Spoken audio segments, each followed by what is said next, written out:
조갑제 TV 시청자 여러분 안녕하십니까. 2021년 9월 27일 낮 1시입니다.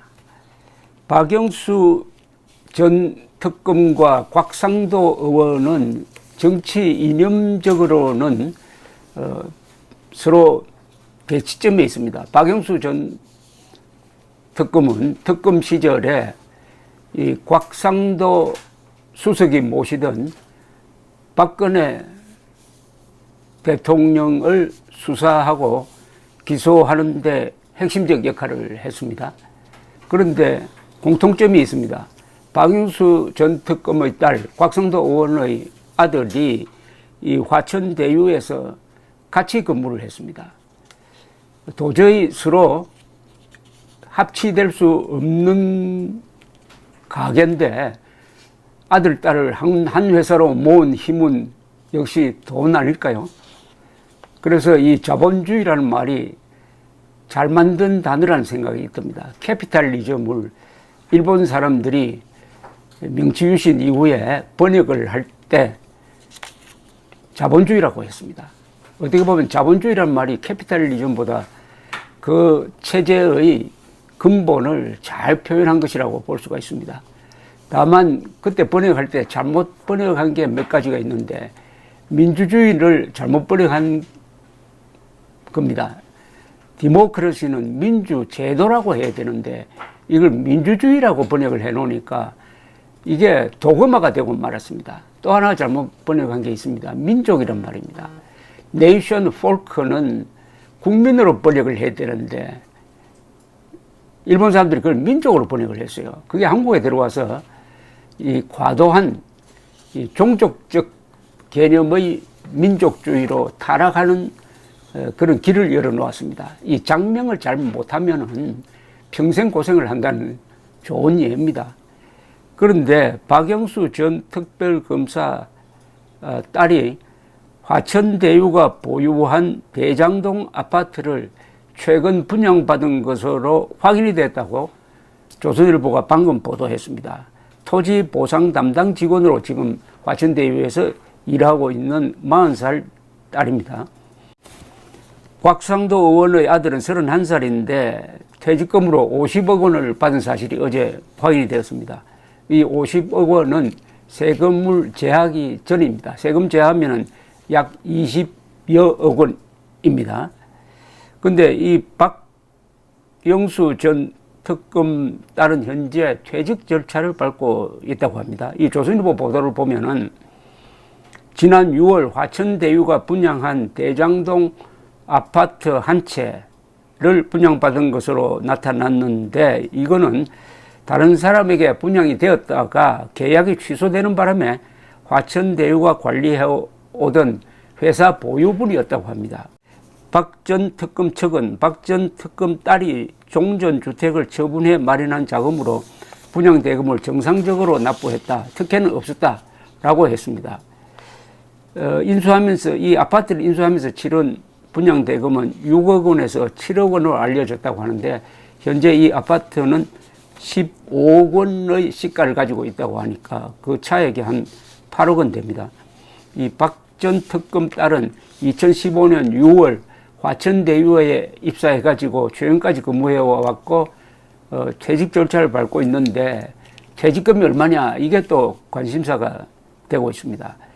이 박영수 전 특검도 2015년부터 2016년 11월 박근혜 대통령 사건의 특검으로 임명되기 직전까지 화천대유 고문 변호사로 일하며 연간 2억 원 정도를 받아온 것으로 알려졌습니다.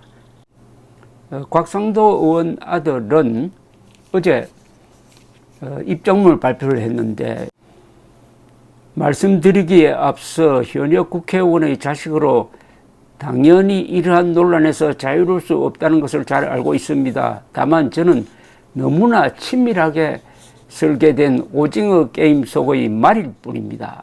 화천대유라는 게임 속 말이었던 제가 무엇을 했으며 무엇을 할 수 있었겠습니까? 제가 입사한 시점에 화천대유는 모든 세팅이 끝나 있었습니다. 위에서 시키면 했고 열과성을 다했습니다. 돌이켜보면 설계자 입장에서 저는 참 충실한 말이었습니다. 여기서 모든 세팅이 끝나 있었다는 것은 화천대유의 대장동 개발 사업의 수익 배분을 포함한 중요한 이 얼개는 이미 확정돼 있었고 자신은 그 확정된 틀 속에서 열심히 일했다, 이런 뜻입니다. 그래서 지금 문제가 되고 있는 게 이 사업의 설계 그리고 사업자 선정 과정이 과연 공정했느냐가 이제 시비가 되는 거죠. 이 곽상도 씨 아들은 이런 말도 합니다. 저는 주식 코인에 올인하는 것보다 이 회사 화천대유에 올인하면 대박 날 수 있겠다고 생각하고 이 회사의 모든 것을 걸었습니다.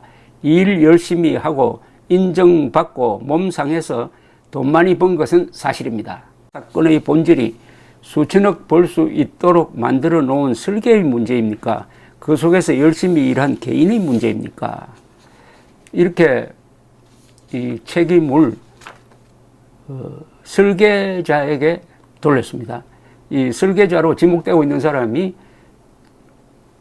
이재명 경기도 지사입니다.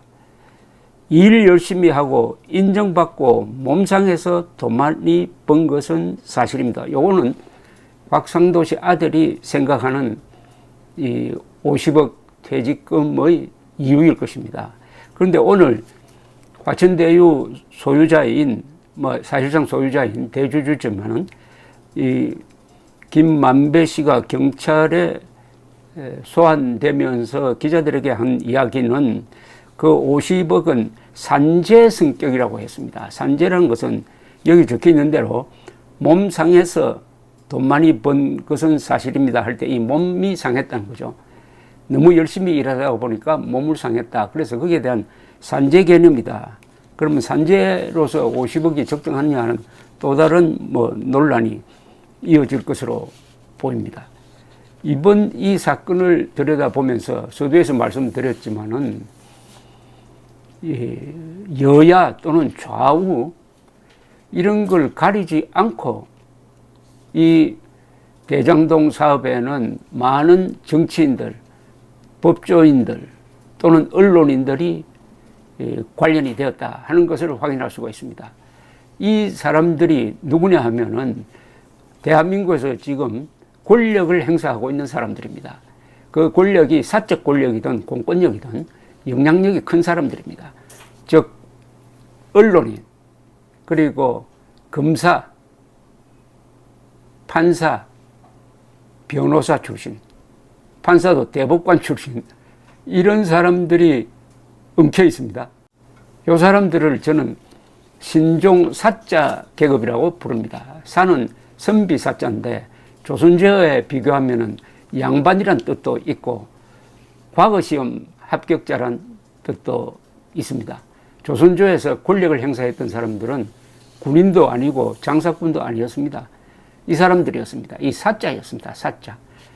사자의 공통점은 조선조에는 이 중국의 고전을 외워가지고 과거 시험에 합격하고 글을 써서 명예를 얻은 다음에 그 명예를 권력과 바꾸는 거죠. 명예와 권력과 돈을 한꺼번에 차지하려고 하면은 항상 이 탈이 난다고 합니다.